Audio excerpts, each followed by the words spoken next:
Hello students, हम लोग इस पिछले क्लास में पढ़े थे हाइड्रोलाइसिस ऑफ ईस्टर्स पढ़ रहे थे। और हाइड्रोलाइसिस में आपको बताए थे कि ईस्टर्स को जब हम लोग हाइड्रोलाइज कराते हैं तो कार्बोक्सिलिक एसिड और अल्कोहल में चेंज हो जाता है, यानी कि उससे अल्कोहल का प्रिपरेशन हो जाता है। तो इसमें हाइड्रोलाइसिस करने का दो तरीका होता है। एक वो एसिड या बेस के प्रेजेंस में ही हाइड्रोलाइसिस होता है, डैट मीन्स कि एसिड और बेस वहाँ पे कैटलिस्ट का काम करता है। तो उसके अकॉर्डिंग हम लोग बोल रहे थे कि अगर एसिड के प्रेजेंस में हम लोग ईस्टर्स को हाइड्रोलाइज कराएंगे तो उसको हम लोग बोलते हैं acid catalysed hydrolysis. And base के प्रेजेंस में अगर हम लोग कराते हैं तो उसको बोलते हैं हम लोग बेस कैटालाइज्ड हाइड्रोलाइसिस। तो एसिड और बेस, तो यहाँ पे एसिड के बारे में हम लोग पिछले क्लास में पढ़े थे कि एसिड कैटालाइज्ड हाइड्रोलाइसिस कैसे होता है और उसका मैकेनिज्म क्या होता है। ठीक है, उसका कुछ एग्जांपल्स पे हम लोग देखने वाले थे और एग्जांपल्स कुछ हम लोग देखेंगे यहाँ पे। फिर उसके बाद बेस कैटालाइज्ड हाइड्रोलाइसिस में हम लोग जाएंगे, बेस कैटालाइज्ड मैकेनिज्म देखेंगे। तो आपको बताए थे कि बोर्ड वाले के लिए एसिड कैटालाइज्ड हाइड्रोलाइसिस इंपॉर्टेंट है और उसको फिर से उसको कार्बोक्सिलिक एसिड वाले चैप्टर्स में पढ़ना है। ठीक है, तो ये रिएक्शंस हम लोग पढ़ना है और बार बार ये रिएक्शंस आता है, क्योंकि फिर हम लोग जब भी उसका प्रॉपर्टी में आएंगे ईस्टर्स के प्रॉपर्टी में तो वहाँ भी ये रिएक्शंस हम लोग को पढ़ना पड़ेगा। ठीक है, तो हम लोग यहाँ पे देख रहे थे कि जब हाइड्रोलाइसिस हम लोग कराते हैं तो हाइड्रोलाइसिस में वहाँ पे एक पॉइंट हम लोग हाईलाइट किए थे कि जो भी कार्बोक्सिलिक एसिड फॉर्म होता है उस कार्बोक्सिलिक एसिड में जो OH ग्रुप ऐड हो रहा था वो OH ग्रुप कहाँ से ऐड हो रहा था, मीडियम से ऐड हो रहा था। यानी कि वाटर जो हम लोग मीडियम यूज कर रहे थे वो मीडियम से OH ग्रुप वहाँ पे आ रहा था। और ईस्टर्स में जो OR ग्रुप था, COOR में जो OR डैश जो लास्ट वाला ग्रुप था वही ग्रुप अल्कोहल में चेंज हो रहा था। ठीक है, तो यहाँ पे हम लोग कुछ एग्जांपल और थोड़ा सा देख सकते हैं, एक दो ठो। जैसे ये था ईस्टर्स हम लोग का CH3COO, और यहाँ पे अगर हम लोग C2H5 ले लेते हैं। ठीक है, इसको हम लोग ये कर रहे थे और ये एक्चुअली रिवर्सिबल प्रोसेस होता है। इसको H प्लस के प्रेजेंस में हम लोग हाइड्रोलाइसिस करा रहे थे प्लस वाटर ऐड कर रहे थे। ठीक है, तो ये वाटर ऐड कर रहे थे तो यहाँ पे क्या हो रहा था कि इधर वाला जो ग्रुप था आपको बताए थे कि इस साइड वाला जो ग्रुप होगा वो कार्बोक्सिलिक एसिड में चेंज होगा और ये वाला ग्रुप अल्कोहल में फॉर्म होगा। तो इस तरह से ये क्या हो जाएगा, CH3COOH ये वाला ग्रुप फॉर्म होगा। ठीक है, प्लस ये वाला ग्रुप क्या है, अल्कोहल में चेंज हो जाएगा। यानी कि ये बन गया आपका कार्बोक्सिलिक एसिड, इथेनोइक एसिड, और इधर वाला हो जाएगा इथाइल अल्कोहल C2H5OH। ठीक है, तो ये अल्कोहल फॉर्म हो गया। हम लोग बात कर रहे थे यहाँ पे कि ये वाला जो OH ग्रुप है ये वाला कहाँ से आता है, तो वाटर जो हम लोग यहाँ पे यूज किए हैं इस वाटर से OH ग्रुप वहाँ पे ऐड होता है। तो इसमें हम लोग एक कंपटीशन वाले के लिए अगर ये क्वेश्चंस पूछा जाता है, ठीक है, मान लेते हैं कि जैसे इस तरह से CH3CO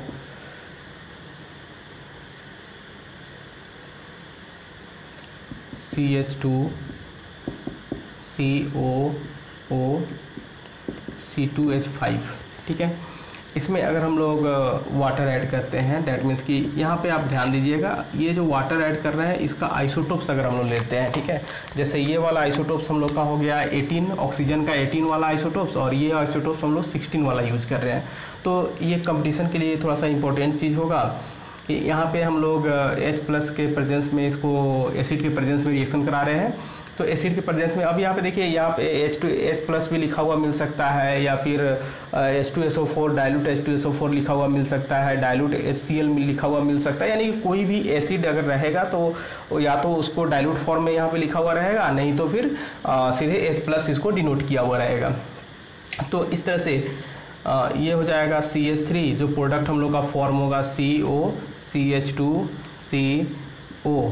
ठीक है, अब हम लोग क्या कर रहे थे कि ये वाला अल्कोहल में चेंज होता है और ये कार्बोक्सिलिक एसिड में चेंज होता है। तो अभी क्या बताया आपको कि यहाँ पे जो भी OH ग्रुप ऐड होगा ये वाटर का OH ग्रुप ऐड होगा, यानी कि इसका जो आइसोटोप्स होगा ये कौन सा ऑक्सीजन यहाँ पे आ रहा है, वो आ रहा है आपको 18, ये वाला ऑक्सीजन यहाँ पे ऐड हो रहा है। ठीक है, प्लस अल्कोहल जो फॉर्म हो रहा है उस अल्कोहल फॉर्म में हम लोग देखेंगे कि ये जो C2H5 और O है ये होगा C2H5OH, और ये जो ऑक्सीजन है अल्कोहल में जो ऑक्सीजन आ रहा है वो ईस्टर्स वाला ऑक्सीजन आ रहा है जिसका आइसोटोप 16 है, ठीक है। ये 18 और 16 एक्चुअली आइसोटोप्स हम लोग रिप्रेजेंट कर रहा है, तो यहाँ पे कंफ्यूजन नहीं होना है कि ये 18 क्या है और 16 क्या है। ये हम लोग जानने के लिए यूज़ करते हैं कोई भी रिएक्शंस में, जैसे रिएक्शंस का मैकेनिज्म जानना हो या रिएक्शंस का पाथवे जानना होता है। जैसे बहुत सारे ऐसा प्रोसीजर होता है, जैसे बायोलॉजिकल प्रोसेस भी अगर देखना होता है तो वहाँ पे हम लोग वहाँ पे क्या किया जाता है कि अलग अलग आइसोटोप्स का यूज किया जाता है ताकि उसका पाथवे पता चले कि ये आइसोटोप्स कैसे कैसे एक दूसरे से ऐड हो रहा है, ठीक है। तो इसलिए यहाँ पे आइसोटोप्स को हम लोग यूज करके और ये देखते हैं कि अल्कोहल में कौन सा ऑक्सीजन जा रहा है और एसिड्स में कौन सा ऑक्सीजन जा रहा है, ठीक है। तो इस तरह का अगर क्वेश्चन आता है तो आप आसानी से बना सकते हैं, इसमें कोई प्रॉब्लम नहीं है। अब नेक्स्ट उसके बाद हम लोग आते हैं बेस कैटालाइज मैकेनिज्म में, ठीक है। तो बेस कैटालाइज मैकेनिज्म हम लोग देखेंगे इसमें, और base catalyse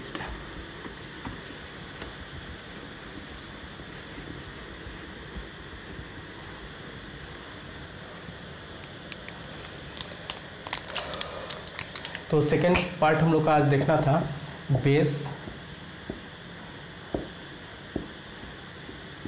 catalysed hydrolysis.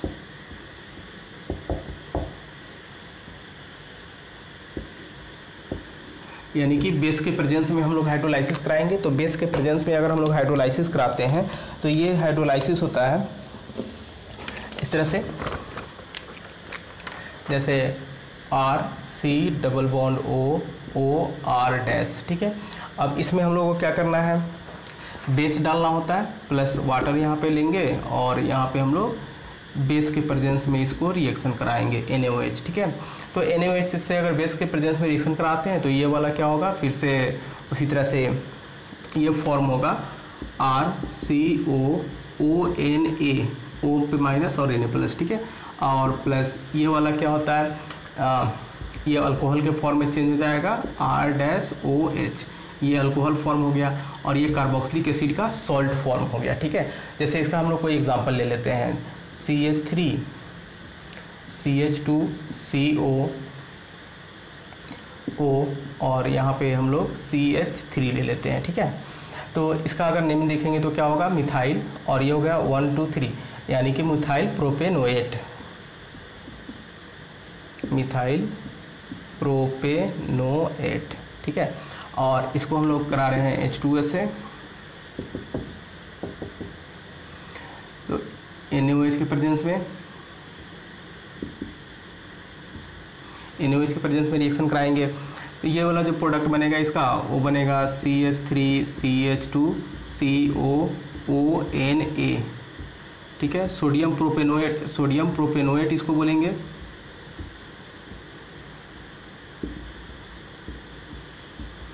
Propanoate, ठीक है। सोडियम प्रोपेनोएट बना, प्लस जो अल्कोहल फॉर्म होगा वो अल्कोहल ये वाला CH3OH फॉर्म हो जाएगा, ठीक है। तो इस तरह से हम लोग देख सकते हैं कि बेस के प्रेजेंस में भी ये रिएक्शंस आसानी से कर सकता है। और चूंकि ये वाला जो रिएक्शंस है जो हम लोग ईस्टर्स को हाइड्रोलाइज करा रहे हैं बेस के प्रेजेंस में, आप पढ़िएगा नेक्स्ट मतलब आगे कि जैसे जब भी अगर सोप बनाने का जो प्रोसेस होता है उस सोप बनाने के प्रोसेस में यही रिएक्शंस यूज किया जाता है, ठीक है। यानी कि बेस के प्रेजेंस में ईस्टर्स को हाइड्रोलाइज किया जाता है ताकि वहाँ पे सोप का फॉर्मेशन हो, ठीक है। तो इसलिए इस ऐसे रिएक्शंस को हम लोग सैपोनिफिकेशन भी बोलते हैं, ठीक है ना। तो इस तरह हम लोग बोल सकते हैं इसमें hydrolysis of esters, hydrolysis of esters with alkali is called, with alkalis, alkalis मतलब कोई भी base, sodium hydroxide, magnesium hydroxide, कुछ भी हो सकता है। एल्कलीज इज कॉल्ड सैपोनिफिकेशन,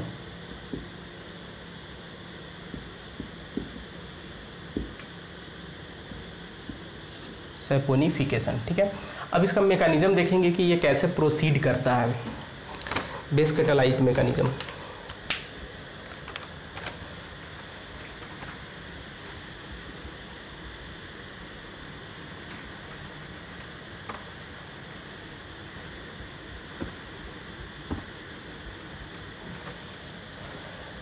तो इसका बेस कैटालाइट हम लोग मैकेनिज्म देख रहे हैं। तो बेस कैटालाइट मैकेनिज्म में जिस तरह से हम लोग देखें यहाँ पे R C double bond O R dash, ठीक है, ये लोन पेयर होता है, यहाँ भी लोन पेयर होगा ऐसे। तो इसमें हम लोग रिएक्ट करा रहे हैं NaOH से। तो पहले हम लोग ऐसा कर सकते हैं कि आप देखिए एक्वस मीडियम में जब भी हम लोग NaOH लेते हैं NaOH, तो ये क्या होता है, ये Na प्लस और OH माइनस देता है, ठीक है, ये ब्रेक होने के बाद। तो इस तरह से ये फर्स्ट स्टेप हो गया। सेकेंड स्टेप में हम लोग ये चीज़ देखेंगे RCOOR डैश और इसमें OH माइनस, ये बेस हो गया। ये बेस एक्चुअली क्या होता है कि आप देखिए जब भी कार्बोक्सिलिक ग्रुप जो लगा हुआ होता है C डबल बॉन्ड O यानी कि कार्बोनिल ग्रुप, तो कार्बोनिल ग्रुप में C डबल बॉन्ड O, इसमें एक पाई बॉन्ड है और ये सिंगल बॉन्ड है। तो जब भी मोर इलेक्ट्रोनिगेटिव एटम अगर लेस इलेक्ट्रोनिगेटिव एटम से जुड़ा हुआ होता है मल्टीपल बॉन्ड से, तो more electronegative atom that means की ऑक्सीजन हमेशा उसका टेंडेंसी होता है पाई इलेक्ट्रॉन को अपने तरफ लेने का। तो इस तरह से ये वाला ऑक्सीजन क्या होता है, पाई बॉन्ड को अपने तरफ लेगा।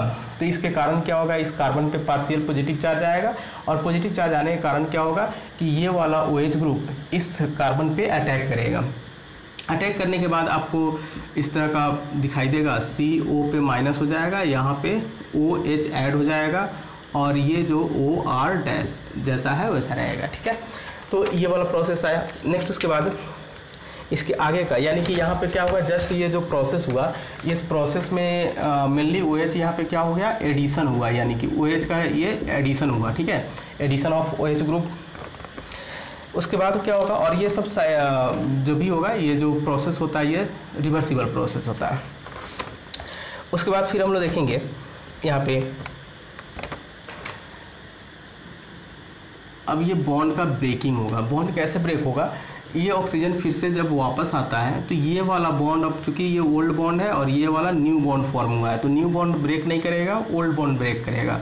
तो इस तरह से ये बनेगा RC डबल बॉन्ड O, ठीक है। और ये टूटने के बाद क्या होगा, ये वाला जब चला जाएगा तो ये OH यहाँ पे हम लोग लिख रहे हैं, अब प्लस ये क्या हो जाएगा RO माइनस, ठीक है। तो ये हो रहा है हम लोग का RO माइनस। अब ये RO माइनस क्या करता है, यहाँ पे ये जो ऑक्सीजन के साथ H है, ठीक है, H ग्रुप, ये इसके हाइड्रोजन को लेना शुरू कर देता है, ठीक है। तो नेक्स्ट उसके बाद हम देखेंगे इसमें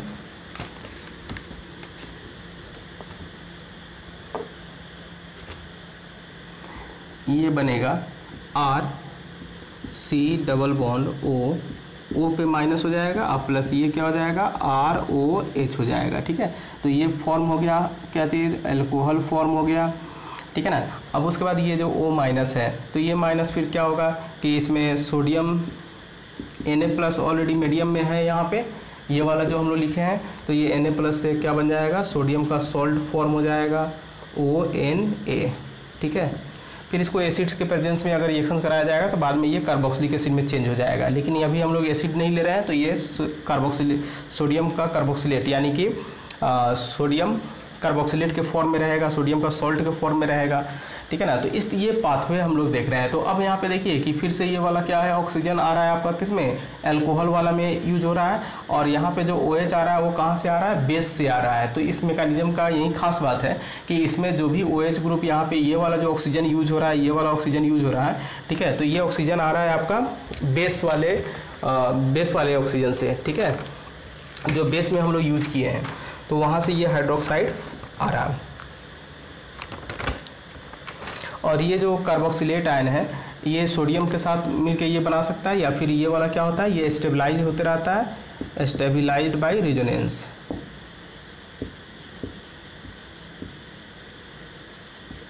क्योंकि ये ऑलरेडी स्टेबल चीज़ है, ये इसके साथ ऐसे रेजोनेंस करते रहता है, ठीक है। तो इसका एग्जांपल और भी हम लोग देख सकते हैं इसको, जैसे देखिए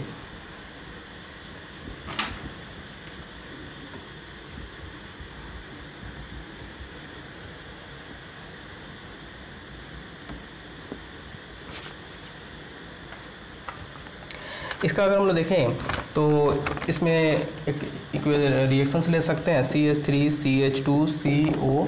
अब इस ऑक्सीजन को हम लोग O18 ले रहे हैं और यहाँ पे C2H5 ले रहे हैं, ठीक है। इसको हम लोग वाटर से ट्रीटमेंट करा रहे हैं H2O, और इसमें हम लोग ले रहे हैं बेस NaOH, ठीक है। अब यहाँ पे देखिए NaOH, तो ये देखना हम लोग को कि ये वाला 18 वाला जो ऑक्सीजन है वो कहाँ पे जाता है, और ये वाला मान लेते हैं हम लोग इसमें NaOH का 16 ऑक्सीजन ले रहे हैं। तो आप देखिएगा कि ये वाला जो रिएक्शंस है CH3 CH2 COOH, तो ये OH कहाँ से आएगा, या ONA अगर हम लोग लिखेंगे O-Na+, तो ये जो ऑक्सीजन होगा ये 16 वाला ऑक्सीजन आएगा, ये वाला, ठीक है ना, बेस वाला, और प्लस यहाँ पे जो ये वाला ग्रुप है वो CH3 CH2 सॉरी ये C2H5 OH, ये वाला 18 वाला ऑक्सीजन आ जाएगा, ठीक है। तो बेस कैटालाइज में भी समझ में आ गया कि ये ऑक्सीजन कहाँ से आता है। नेक्स्ट उसके बाद हम लोग देखते हैं, ये तो हो गया हाइड्रोलाइसिस ऑफ ईस्टर्स। अब हम लोग देखेंगे हाइड्रोलाइसिस ऑफ ईथर। अल्कोहल का, चूँकि आप देखिए अल्कोहल का फॉर्मेशन अगर हम लोग बात करेंगे तो ईथर को भी अगर हम लोग हाइड्रोलाइसिस कराएंगे तो ये अल्कोहल में चेंज हो जाता है, ठीक है। और दूसरा चीज़ क्या होता है कि अल्कोहल यानी कि ईथर का प्रिपरेशन में फिर हम लोग इसी का रिवर्स अगर देखेंगे तो 2 मोल अल्कोहल जब यूज किया जाता है एसिड के प्रेजेंस में तो फिर वो ईथर में भी चेंज हो जाता है। यानी कि आगे जब हम लोग नेक्स्ट क्लास में पढ़ेंगे, यानी कि नेक्स्ट टॉपिक जो पढ़ेंगे ईथर का प्रिपरेशन, तो ईथर के प्रिपरेशन में वहाँ पे आपको अल्कोहल को फिर हम लोग डेट मीन्स कि अल्कोहल को 2 मोल अल्कोहल को जब रिएक्ट कराएंगे हाइड्रोजन के प्रेजेंस में तो वहाँ पे ईथर का फॉर्मेशन होगा, वाटर रिमूव होगा और ईथर का फॉर्मेशन होता है। तो सेम उसी तरह से फिर से अगर हम लोग क्या करेंगे, ईथर को अगर हाइड्रोलाइज कराएंगे तो वो अल्कोहल में चेंज हो जाएगा। तो यहाँ पे हम लोग हाइड्रोलाइसिस ऑफ ईथर देख लेंगे, तो उससे क्या होगा, ये भी एक मेथड होता है आपको अल्कोहल का प्रिपेयर करने के लिए, ठीक है। तो ये इक्वली यानी कि ईथर का हाइड्रोलाइसिस की अगर बात करें तो ऐसे एनसीईआरटी में आपको अल्कोहल के प्रिपरेशन में नहीं दिया हुआ है, बट वो वही चीज़ आपको ईथर वाला में दिया हुआ है कि अल्कोहल से ईथर को प्रिपेयर करना और बाद में फिर ईथर को अल्कोहल में रिएक्ट कराते हैं तो वो अल्कोहल में चेंज होता है। ये ईथर के प्रॉपर्टीज में दिया हुआ है, ठीक है। तो आप यहाँ भी अगर समझ सकते हैं और फिर वहाँ पर जब हम लोग पढ़ेंगे तो वहाँ भी आप समझ सकते हैं। तो देखिए इसमें ईथर हम लोग देख सकते हैं। नेक्स्ट हम लोग पढ़ेंगे इसमें हाइड्रोलाइसिस ऑफ ईथर, ठीक है। ईथर और ईस्टर में दोनों में अंतर समझ में आता है। ईस्टर में क्या होता है कि ये वाला ग्रुप होता है, ठीक है ना, COO ग्रुप होगा, और ईथर में सिंपल क्या होता है, सिर्फ ऑक्सीजन होता है, यहाँ पे CO ग्रुप नहीं होगा, ठीक है। दोनों साइड में कार्बन का चेन रहेगा। तो हाइड्रोलाइसिस ऑफ ईथर में अगर हम लोग देखेंगे तो इसमें हम लोग ये भी एसिड के प्रेजेंस में ही होगा। तो यहाँ पे हम लोग एक लाइन लिख सकते हैं इसमें, when heated with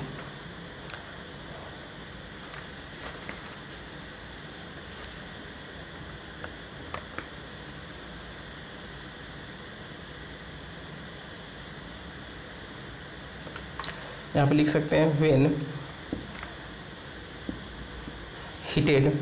heated with dilute sulphuric acid, heated with dilute sulphuric acid,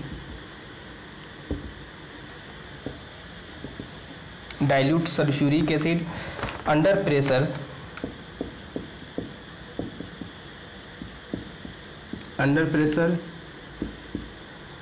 ethers are hydrolyzed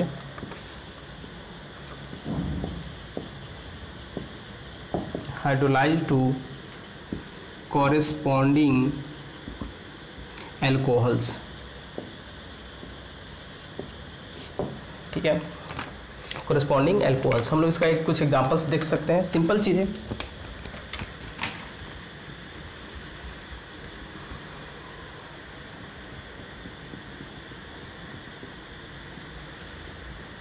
इसका कुछ एग्जांपल देखते हैं। जैसे ये है ROR डैश, ठीक है।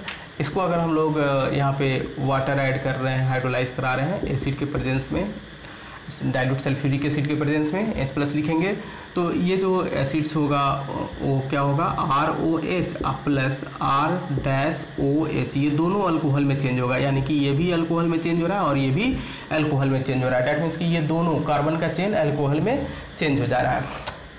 जैसे इसमें और साथ में यहाँ पे हीट भी करना है, ठीक है। तो ये एग्जांपल हुआ, इसका कोई भी हम लोग कार्बन का चेन लेके देख सकते हैं। जैसे मान लेते हैं यहाँ पे हम लोग डाई इथाइल ईथर ले रहे हैं, C2H5O C2H5, इसको हम लोग इस तरह से हम लोग चाहे तो इसको ऐसे भी लिख सकते हैं, यहाँ पे H2O लिख के ऐसे भी लिख सकते हैं H2O एंड H+, ठीक है ना, ये दोनों ले रहे हैं।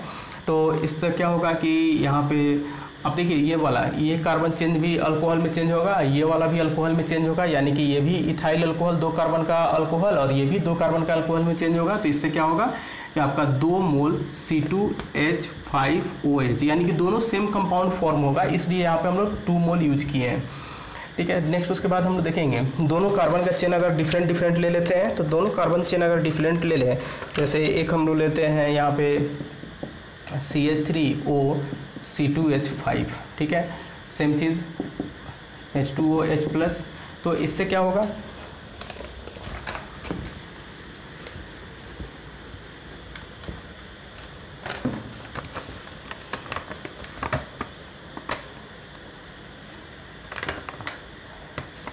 तो इससे हम लोग का दोनों यहाँ पे 2 अलग अलग अल्कोहल फॉर्म होगा। एक अल्कोहल हम लोग का फॉर्म होगा मिथाइल अल्कोहल, दूसरा इथाइल अल्कोहल, यानी कि हम लोग देख सकते हैं इसमें CH3OH प्लस C2H5OH, ये मिथाइल अल्कोहल हो गया और ये इथाइल अल्कोहल, दोनों अल्कोहल फॉर्म होगा।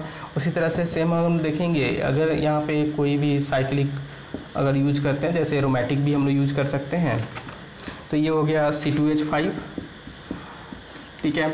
ये आगे हम लोग का प्रॉपर्टी में भी आएगा, इसलिए इस अच्छे से इसको देखना है, फिर आगे भी हम लोग पढ़ेंगे इसको H+ के प्रेजेंस में जब हम लोग रिएक्शन कराते हैं, ये ईथर का प्रॉपर्टीज में आ जाएगा, ठीक है। ये जो भी रिएक्शंस हम लोग पढ़ रहे हैं, तो यही रिएक्शंस आपको आगे ईथर वाले चैप्टर्स में ईथर के प्रॉपर्टीज़ में फिर से दोबारा आएगा।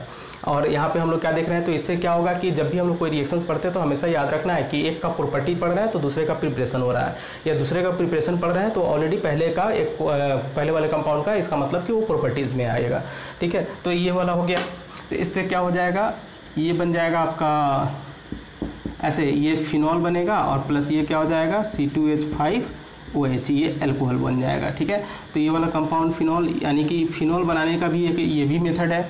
तो अभी हम लोग इसके जस्ट बाद क्या होगा, इस टॉपिक के बाद हम लोग का प्रिपरेशन ऑफ फिनॉल आएगा। तो ये हम लोग देखिए क्या, ये सारा चीज़ हम लोग ईथर से प्रिपरेशन कर लिया। अब नेक्स्ट प्रिपरेशन जो हम लोग का है वो है आपका कार्बोनिल ग्रुप का दूसरा जो पार्ट है, वो है आपका ग्रिग्नार्ड रिएजेंट से, यानी कि carbonyl compounds and Grignard reagent से हम लोग अल्कोहल का प्रिपरेशन कैसे करते हैं। तो उसके लिए एक अलग वीडियो फिर नेक्स्ट क्लास में हम लोग मिलते हैं।